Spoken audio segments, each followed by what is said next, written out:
नमस्कार दोस्तों, आपका स्वागत है आपके अपने YouTube channel study with Jupiter में।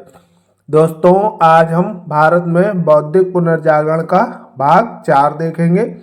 इसके अंतर्गत प्रमुख प्रमुख लोगों को तथा प्रमुख आंदोलनों के बारे में देखेंगे। उसके बाद महत्वपूर्ण तथ्यों की तरफ चलेंगे।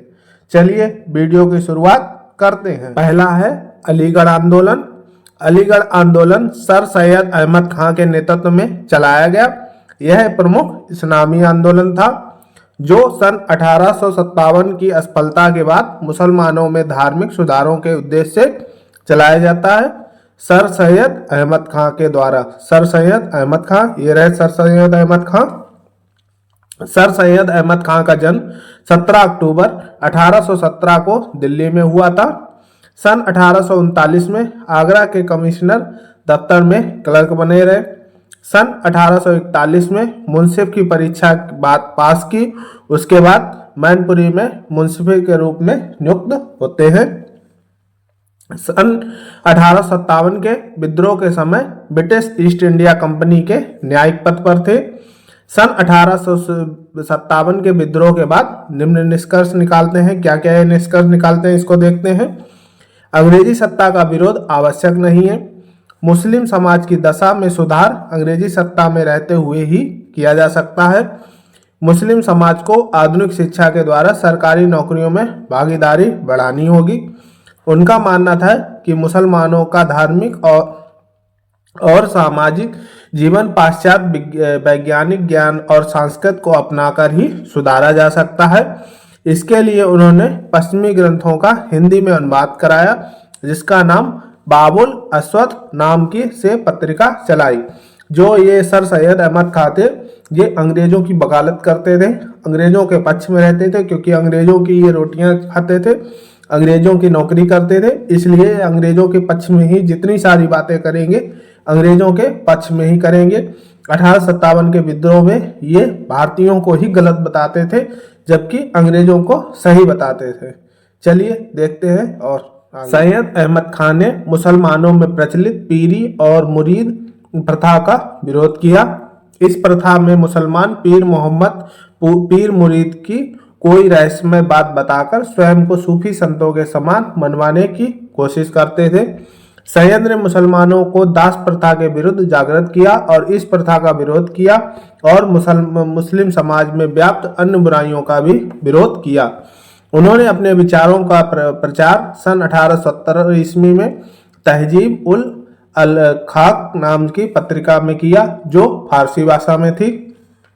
सन 1857 की क्रांति के ऊपर असबाब ए बगावत ए हिंद नाम से पुस्तक लिखी। इसमें भारतीयों की ही निंदा है। सन 1864 ईस्वी में गाजीपुर में एक साइंटिफिक सोसाइटी की स्थापना की, जिसके बाद में अलीगढ़ स्थानांतरित किया जाता है। इसको पहले ये गाजीपुर में इसकी स्थापना होती है, फिर अलीगढ़ इसका ऑफिस बनाया जाता है। साइंटिफिक सोसाइटी का कार्य अंग्रेजी पुस्तकों का हिंदी में उर्दू में अनुवाद करना था। जो अंग्रेजों की पुस्तकें थी उनको उर्दू में अनुवाद करके मुसलमानों को पढ़ाना इनका कार्य था। सन 1875 ईस्वी में अलीगढ़ में मोहम्मडन एल्गो ओरिएंट स्कूल की स्थापना की गई। यह सन 1878 में मोहम्मडन एल्गो ओरिएंट कॉलेज बना और सन 1920 में अलीगढ़ मुस्लिम यूनिवर्सिटी में बदल जाता है आगे चलकर। सन 1885 में स्थापित हुई भारतीय राष्ट्रीय कांग्रेस का विरोध किया और उसे हिंदुओं की पार्टी कहा। ये हिंदुओं के खिलाफ में थे तथा अंग्रेजों के खिलाफ में जो कोई भी बोलता था उसके खिलाफ में चले जाते थे। इनके खिलाफ इसके कांग्रेस के खिलाफ में एक नई पार्टी का गठन किया। सन 1888 में यूनाइटेड इंडियन पैट्रियोटिक एसोसिएशन नाम दिया उसको। अंग्रेजों के ये बहुत प्यारे थे, हमने पहले ही जैसे जिक्र किया था, अंग्रेज इनसे बहुत ज्यादा प्यार करते थे। इसलिए सन 1888 ईस्वी में अंग्रेजों ने इन्हें नाइटहुड की उपाधि प्रदान की। सन 1898 ईस्वी में इनकी मृत्यु हो जाती है। इस प्रकार इनका जीवन परिचय कुछ इस प्रकार था सर सैयद अहमद खां का। चलिए अब अगला है अहमदिया आंदोलन। इसका प्रारंभ मिर्जा गुलाम अहमद 1835 से 98 के बीच में जो थे मिर्जा गुलाम अहमद की जीवनी और शिक्षाओं से हुआ है। जो अहमदिया आंदोलन है ये रहे मिर्जा गुलाम अहमद। अहमदिया आंदोलन के अनुयायी गुलाम अहमद को मोहम्मद के बाद में एक पैगंबर मानते थे। उनका मानना था कि हजरत मोहम्मद के बाद में जो दूसरे पैगंबर आए हैं वो ये गुलाम अहमद पैगंबर हैं, जबकि इस्लाम में मोहम्मद खुदा का भेजे अंतिम पैगंबर माने जाते हैं। जो इस्लाम धर्म है उसमें अंतिम पैगंबर के रूप में मोहम्मद साहब को माना जाता है, और आखिरी सबसे आखिरी में आएंगे इमाम मेहदी। इसके बाद में जो कायनात होगी वो खत्म हो जाएगी इमाम मेहदी के बाद में, वैसा उनका मानना है। अहमदिया इस्लाम के से अलग एक संप्रदाय है। मुसलमानों इसे काफिर कहते हैं। जो मुसलमान लोग हैं वो इनको काफिर मानते हैं। जैसे कि मुसलमान जो गैर जितने धर्म वाले हैं उनको काफिर कह के बुलाते हैं, उसी प्रकार इनको भी काफिर मुसलमान कहते हैं। अहमदिया समुदाय के लोग स्वयं को मुसलमान मानते हैं व कहते हैं, परंतु अहमदिया समुदाय के अतिरिक्त शेष सभी मुसलमान वर्ग इन्हें मुसलमान मानने को हरगिज तैयार नहीं। जैसा अभी बताया था, जो मुसलमान वर्ग ये तो अपने आप को मुसलमान मानते हैं, लेकिन जो और गैर मुसलमान है जो वो इनको मुसलमान नहीं मानते हैं, गैर मुसलमान मानने को तैयार हैं। हजरत मोहम्मद को अपना आखिरी पैगंबर स्वीकार नहीं करते। ये सब कुछ मानते हैं लेकिन हजरत पैगंबर मोहम्मद साहब हैं उनको आखिरी पैगंबर न मान के वो उनका मानना है कि पैगंबरों की सिलसिला लगातार जारी है।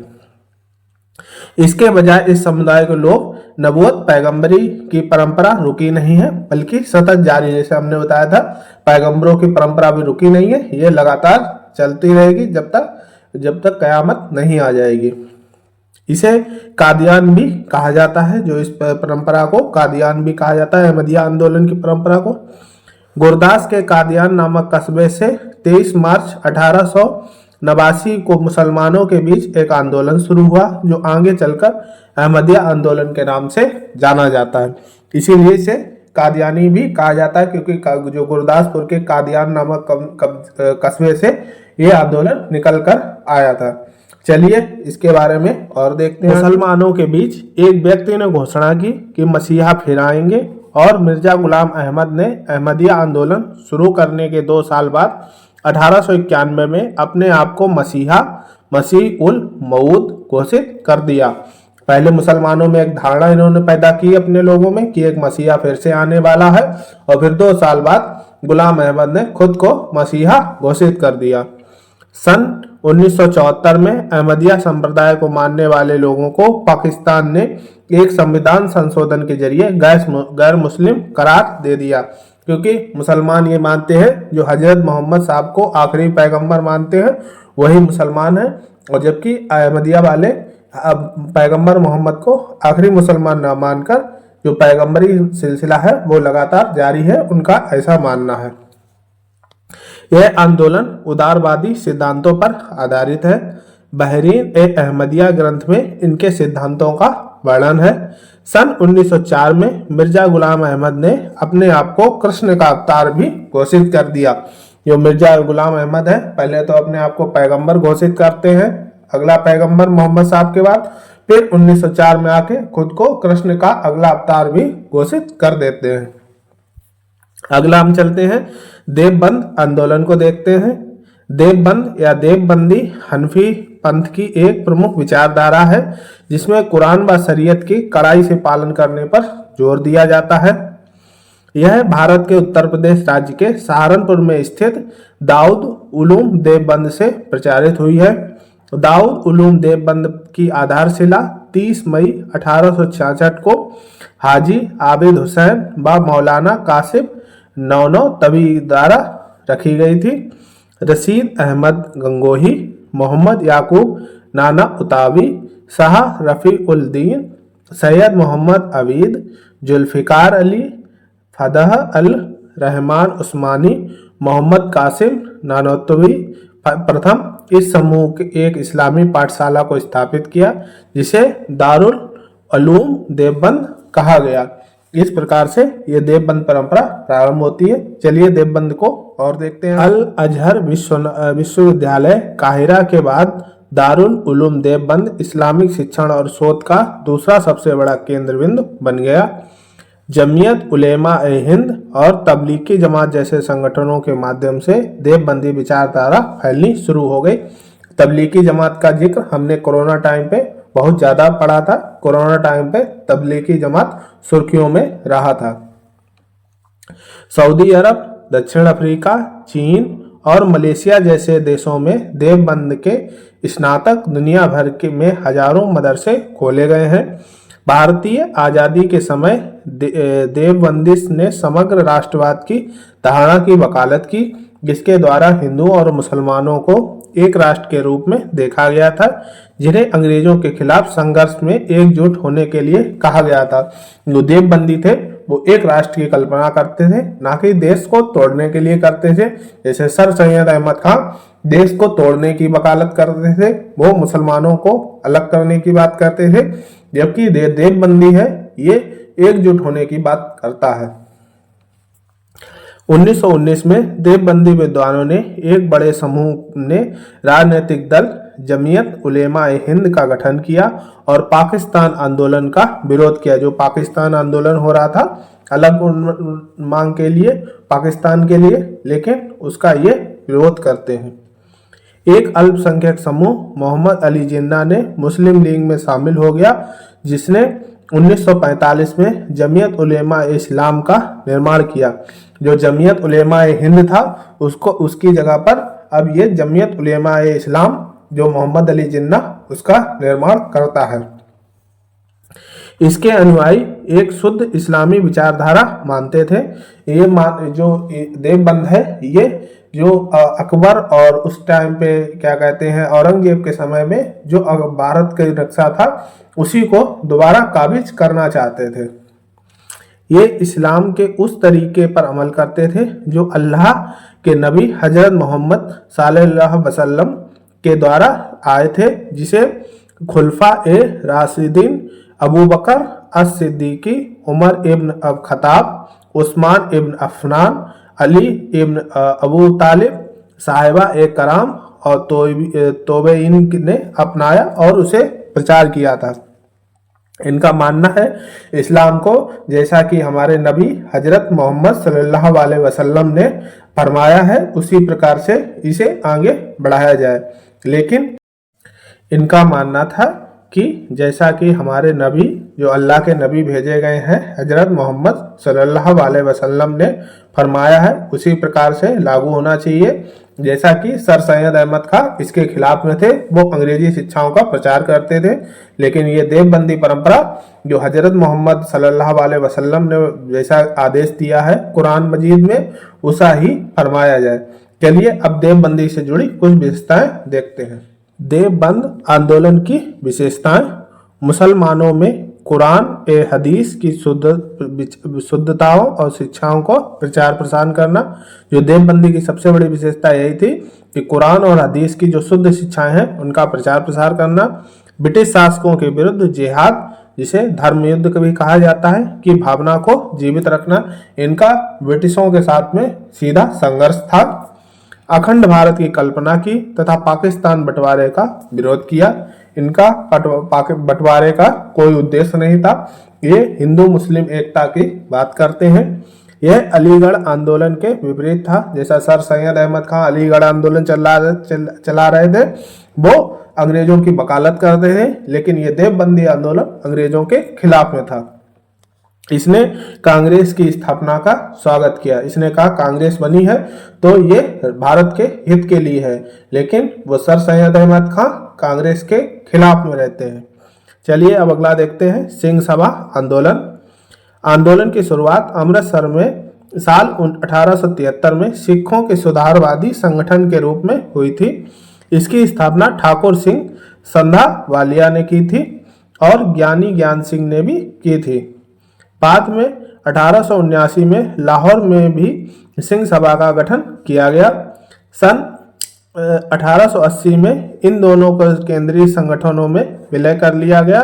इस आंदोलनों का मकसद सिख धर्म में उसके पुराने गौरव को तक पहुंचाना था, जैसा कि राणा अजीत सिंह के समय में था।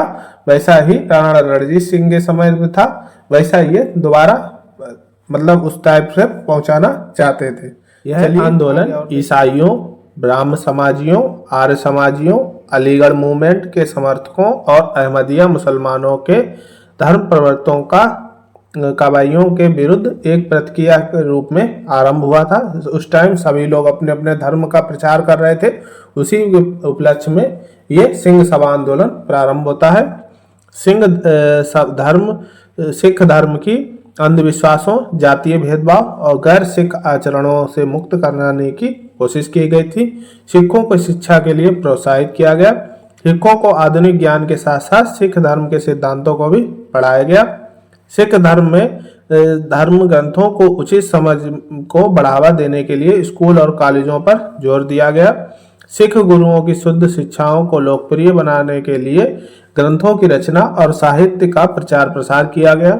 इस आंदोलन के प्रमुख उद्देश्य निम्नलिखित थे: सच्चे सिख धर्म का प्रचार प्रसार करना, सिख धर्म के खोए गौरव को पुनः प्राप्त करना, सिखों के ऐतिहासिक एवं धार्मिक पुस्तकें लिखना और उनका वितरण करना, पत्र पत्रिकाओं के माध्यम से गुरुमुखी पंजाबी का प्रचार करना, जो गुरुमुखी लिपि थी उसका प्रचार प्रसार, सिख धर्म के अनुसार और दूसरे धर्मों में चले गए लोगों को घर वापसी कराना।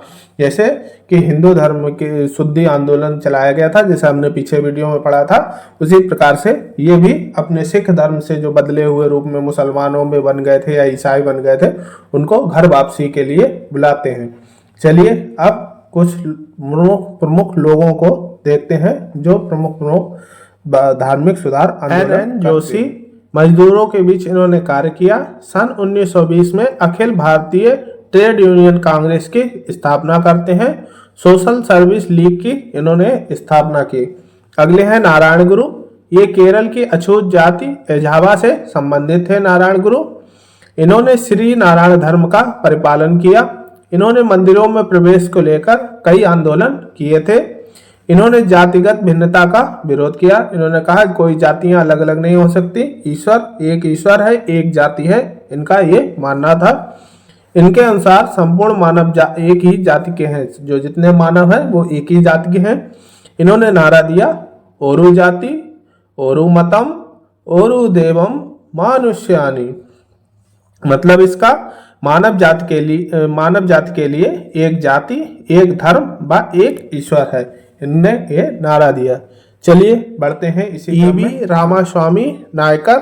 ये रहे ईबी रामास्वामी नायकर। ईबी रामास्वामी नायकर को पेरियार के नाम से भी जाना जाता है। इन्होंने कई संस्कृत ग्रंथों का अध्ययन किया। पेरियार ने अछूतों के लिए स्वाभिमान आंदोलन तथा आत्मसम्मान आंदोलन भी चलाया। पेरियार का मानना था कि मूल तमिल और द्रविड़ संस्कृत के वाहक अछूत ही हैं। इनका मानना था जो मूल तमिल है और द्रविड़ संस्कृत है उसके वाहक अछूत हैं, जिन्हें बाद में ब्राह्मणों ने अपने अधीन कर लिया था। पेरियार हिंदू वेद पुराणों के कट्टर आलोचक थे। ये हिंदुओं के खिलाफ में रहते थे तथा वेद पुराणों की निंदा करते थे। ये इस प्रकार के व्यक्ति थे। चलिए बढ़ते हैं आगे और देखते हैं कुछ महत्वपूर्ण तथ्यों को। अन्य महत्वपूर्ण तथ्य, राजा राम मोहन राय ने जाति व्यवस्था की आलोचना करने वाले बौद्ध ग्रंथों का अनुवाद किया था। राज सुंदरी देवी ने रात के दिए की रोशनी में चोरी छुपे लिखना पढ़ना सीखा था। मुमताज अली ने कुरान की आयतों का हवाला देते हुए महिला शिक्षा की वकालत की तथा उसका समर्थन किया। मुमताज अली ने तहजीब उल निस्वान नामक पत्रिका और हक अन निस्वान नामक ग्रंथ की रचना की। बेगम रुकैया सखावत हुसैन ने कलकत्ता और पटना में मुस्लिम लड़कियों के लिए स्कूल खुलवाए। ताराबाई शिंदे ने घर पर रहकर लिखना पढ़ना सीखा और स्त्री पुरुष तुलना नामक एक पुस्तक लिखती हैं। ये सन 1929 में बाल विवाह निषेध अधिनियम हरविलास शारदा द्वारा पारित किया गया और 1 अप्रैल 1930 को शारदा एक्ट लागू हुआ। जो हरविलास शारदा है इन्हीं के प्रयासों से पास होता है, इसीलिए इसका नाम शारदा एक्ट रखा जाता है। महार समुदाय के लोग महार रेजिमेंट में नौकरियां प्रदान की जाती हैं। जो महार समुदाय के लोग होते हैं इन्हीं के नाम से महार रेजिमेंट का निर्माण किया जाता है। घासीदास ने सतनामी आंदोलन की शुरुआत की और चर्मकार लोगों को एक समूह इकट्ठा किया जो चमड़े का काम करते थे, जिन्हें चमार भी कहा जाता था। ऐसे चर्मकार लोगों को इकट्ठा करके घासीदास ने सतनामी आंदोलन प्रारंभ किया था। इसी के साथ वीडियो समाप्त करते हैं। ये लगभग संपूर्ण जितना बौद्धिक आंदोलन था जागरण वो समाप्त हो गया है। अगले वीडियो में हम राष्ट्रीय आंदोलन की ओर बढ़ेंगे। वीडियो अच्छा लगा हो तो लाइक करें, सब्सक्राइब करें तथा शेयर करें। आज के लिए इतना ही, धन्यवाद।